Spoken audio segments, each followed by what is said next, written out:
Hello student, welcome back my YouTube channel. तो आप सभी का स्वागत है Ajit coaching centre YouTube channel पर। आज की वीडियो में हम आपको पीसीआर बताने वाले हैं। इसकी जो फुल फॉर्म होती है पॉलीमरेज चेन रिएक्शन होती है। इसको हम हिंदी में पॉलीमरेज श्रृंखला अभिक्रिया कहते हैं। पॉलीमरेज श्रृंखला अभिक्रिया कहते हैं। तो आज की वीडियो में हम आपको पीसीआर बताएंगे और बिल्कुल हिंदी में बताएंगे ताकि आप अच्छी तरह से समझ पाएँ और इससे संबंधित कोई भी प्रश्न आएगा तो आप अच्छी तरह से कर पाएंगे। तो पीसीआर क्या होता है, चलिए बिल्कुल हिंदी में आपको अच्छी तरह से समझाते हैं। देखिए, जो पीसीआर होता है इसको सबसे पहले कैरी मुलस नामक एक वैज्ञानिक थे जिन्होंने पीसीआर के बारे में बताया था या खोजा था। ठीक है। और पीसीआर में हम क्या करते हैं, वांछित जीन की बहुत सारी कॉपी प्राप्त करने के लिए पीसीआर का उपयोग करते हैं। वांछित जीन का मतलब होता है कि जो डीएनए हमारा होता है उसका हम छोटा सा एक पार्ट बाहर निकाल लेते हैं, यानी कि पूरे डीएनए में से एक छोटा सा पार्ट हम बाहर निकाल लेते हैं, तब हम उसे वांछित जीन बोलने लगते हैं। तो वांछित जीन की हम बहुत सारी कॉपी प्राप्त करने के लिए पीसीआर का हम उपयोग करते हैं। ठीक है। तो इसका ये उपयोग होता है पीसीआर का। और पीसीआर के लिए हम थर्मोसाइक्लर मशीन का उपयोग करते हैं। पीसीआर जो क्रिया होती है, पीसीआर जो श्रृंखला अभिक्रिया होती है, इस अभिक्रिया में हम क्या करते हैं, थर्मोसाइक्लर एक मशीन का नाम होता है। तो ये थर्मोसाइक्लर मशीन का उपयोग में लाया जाता है। ठीक है। तो ये पीसीआर के बारे में हो गया। और जो पीसीआर होता है वो 3 भागों में बांटा जाता है। देखिए, पीसीआर में हम तीन प्रोसेस करते हैं। एक तो होता है निष्क्रियकरण जिसे हम डीनेचुरेशन कहते हैं, एक होता है तापानुशीलन जिसे हम एनेलिंग बोलते हैं, और लास्ट में होता है एक्सटेंशन जिसे हम बढ़ाना कहते हैं या संवर्धन कहते हैं। एक्सटेंशन का मतलब बढ़ाना या संवर्धन। ठीक है। तो पीसीआर को हम 3 भागों में बांटते हैं और तीनों भागों को अच्छी तरह से हम जानेंगे अभी। और पीसीआर में कुछ टूल इस्तेमाल किए जाते हैं, कुछ ऐसे हम आपको बोल सकते हो हिंदी में कुछ ऐसे औजार इस्तेमाल किए जाते हैं। ठीक है। कौन कौन से औजार होते हैं, देखिए, थर्मोसाइक्लर मशीन होती है, वो तो मैंने आपको बता ही दिया। और पीसीआर में हम एंजाइम का उपयोग करते हैं। एंजाइम का उपयोग हम इसलिए करते हैं ताकि प्रतिकृतियन हेतु यानी कि रेप्लिकेशन हो सके। जो वांछित जीन हमने डीएनए में से निकाला है उसका हम रेप्लिकेशन करा सकें और उसके टुकड़े बना सकें। ठीक है। और उसकी कापियाँ बना सकें, तो एंजाइम का हम उपयोग करते हैं। और यहाँ पर हम प्राइमर का उपयोग करते हैं। प्राइमर का उपयोग करते हैं। कैसा प्राइमर होता है, आर्टिफिशियल ओलिगोन्यूक्लियोटाइड प्राइमर होता है। अभी हम इसके बारे में आपको बता देंगे तो आप समझ पाएंगे। ठीक है। आर्टिफिशियल कहने का मतलब ये मानव के द्वारा बनाया गया एक प्राइमर होता है ओलिगोन्यूक्लियोटाइड का। देखिए, मानव निर्मित कुछ न्यूक्लियोटाइड के सीक्वेंस होते हैं जिसे हम ओलिगोन्यूक्लियोटाइड कहते हैं। अभी हम इसके बारे में जानेंगे। ओके। तो अब यहाँ पर हम देखने वाले हैं कि निष्क्रियकरण में क्या होता है। पीसीआर को हमने 3 भागों में बांटा था, निष्क्रियकरण, तापानुशीलन और एक्सटेंशन। तो सबसे पहले हम निष्क्रियकरण देखते हैं। देखिए, जो निष्क्रियकरण होता है यानी कि डीनेचुरेशन, इसमें हम क्या करते हैं, जब डीएनए का तापमान 92 से 94 डिग्री सेल्सियस करते हैं। जब डीएनए को हम 92 से 94 डिग्री सेल्सियस तक गर्म करते हैं तो नाइट्रोजन क्षारक के बीच बने हाइड्रोजन बांड टूट जाते हैं।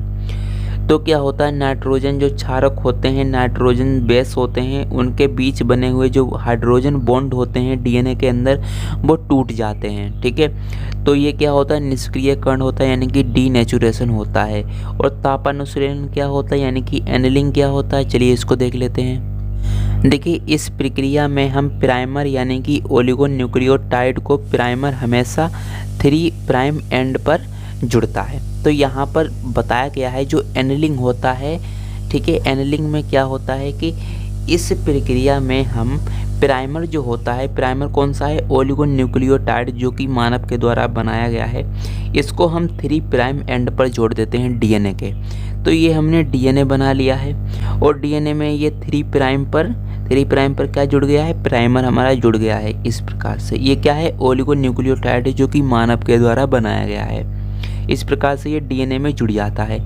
अब क्या होता है, अब होता है संवर्धन। संवर्धन का मतलब होता है एक्सटेंशन।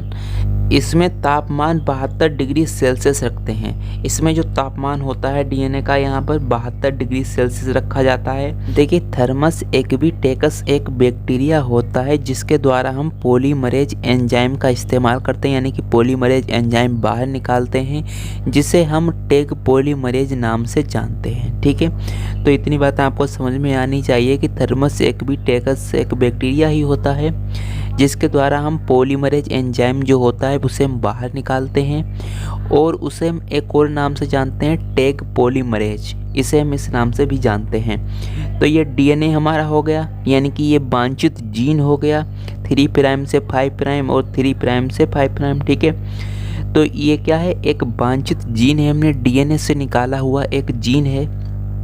और क्या करते हैं इसमें, ये क्या है, एक हमारा प्राइमर है जो कि मानव के द्वारा बनाया गया है और इस प्रकार से क्या बन जाता है, इस प्रकार से उसकी कॉपी बन जाती है। इस प्रकार से क्या बन जाती है, वांछित जीन की कॉपी बन जाती है जो कि हमने रेड कलर से दिखाई है। ये हमारी वांछित जीन की कॉपी बन गई है, अब हम इसको बाहर निकाल सकते हैं। ठीक है, तो ये क्या होता है, ये पीसीआर की विधि होती है। इस प्रकार से हम पीसीआर का उपयोग करते हैं। अब क्या होता, देखिए वांछित जीन के बनाए गए प्रोडक्ट का व्यापारिक स्तर पर बनाने हेतु, यानी कि जो हमने वांछित जीन निकाला था डीएनए से, तो वो वांछित जीन जो होता है उसे हम व्यापारिक स्तर पर भी उपयोग कर सकते हैं, यानी कि उसे हम बेच सकते हैं। यानी कि वांछित जीन की पहले हमने कॉपी बना ली, अब हम उसे मार्केट में ले जाकर बेच सकते हैं। तो व्यापारिक स्तर पर भी इसका उपयोग किया जाता है। तो व्यापारिक स्तर पर यानी कि तो वहाँ पर ज़्यादा से ज़्यादा मात्रा में हमको वांछित जीन की कॉपी बनानी पड़ेगी, क्योंकि हम वांछित जीन को बेच रहे हैं। तो क्या होता है कि उसके में ज़्यादा से ज़्यादा मात्रा में कॉपी तैयार करनी होगी।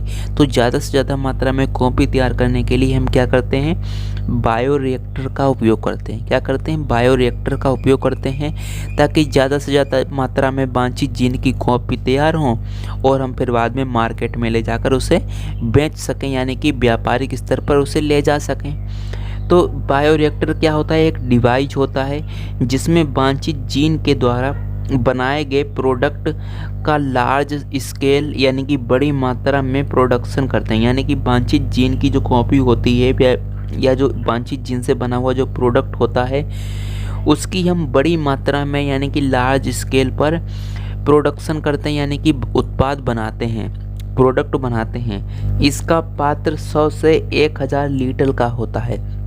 तो देखिए बायोरिएक्टर का जो एक पात्र होता है यानी कि एक बर्तन होता है जो 100 से 1000 लीटर का होता है, उसमें हम वांछित जीन की बहुत सारी कॉपियां बना डालते हैं। ठीक है, और फिर बाद में हम इसे मार्केट में भी बेच सकते हैं। और यहाँ पर जो बायोरिएक्टर होता है, एक होता है साधारण बिलोडन होज जिसे हम स्टेरॉइड बोल देते हैं, एक होता है दंड बिलोडक होज जिसे हम स्पैरचिड बोलते हैं। तो यहाँ पर बायोरिएक्टर 2 प्रकार के होते हैं, साधारण बिलोडन होज और एक होता है दंड बिलोडक होज। तो ये 2 प्रकार के बायोरिएक्टर होते हैं। इनमें क्या करते हैं, हम जो हमने वांछित जीन लिया है उसकी बहुत सारी कॉपियाँ तैयार करते हैं और फिर बाद में हम मार्केट में बेचते हैं, यानी कि व्यापारिक स्तर पर उसे बनाते हैं।